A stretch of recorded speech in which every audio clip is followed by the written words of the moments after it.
قوي في الملعب، وادي واقف كاستان اوتوجو بيكلم شديد قناوي ان هو يلعب على الصفاره، وادي الضربه الحره الاشتراك الجامد قوي اللي عمله اريتا موزيس في اللعبه اللي فاتت. ادي اريتا قدامنا اللي مدينا ظهره وخد منها ضربه حره في مكان حلو قوي افضل من الضربه الركنيه.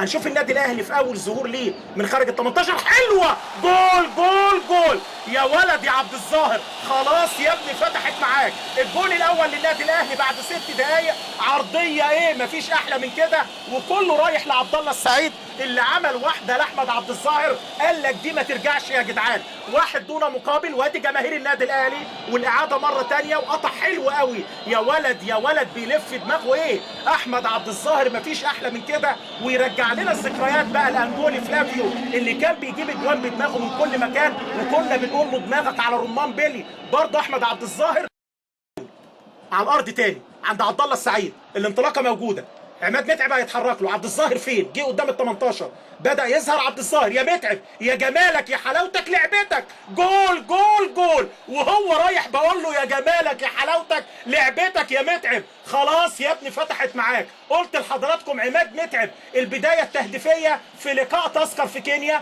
ثم الدوري المحلي، ثم لقاء العوده، هي كده تندع تندع وبعدين تمطر اجوان. عماد متعب بيسجل الجون الثاني، مش عارف لعيبه تذكر بيعترضوا على ايه، انما طبعا الشكل اللي في المدرجات ده اكيد ان هو خد نظر اللعيبه. عايزين الجماهير تلتزم بقى يا جماعه، الشماريخ دي مش هتجيب ولا هتقدم ولا هتاخر، مش عارف ايه الهوايه اللي تعبتنا ديت. 2 للنادي الاهلي، وادي حكم اللقاء بيبص كده كاستان اوتوجو، وشفنا شماريخ بامانه، يعني لعيبه النادي الاهلي كانت بتطلع شماريخ فارغه من الملعب، والنادي الاهلي تكلف بطوله على فكره نتيجه ليه اللي الجماهير بتعمله امام فريق زيسكو الزامبي. لو نفتكر البطوله قبل اللي فاتت في 2011 لما النادي الاهلي اتعمل عليه عقوبه ولعب لقاءات المجموعه بدون جماهير.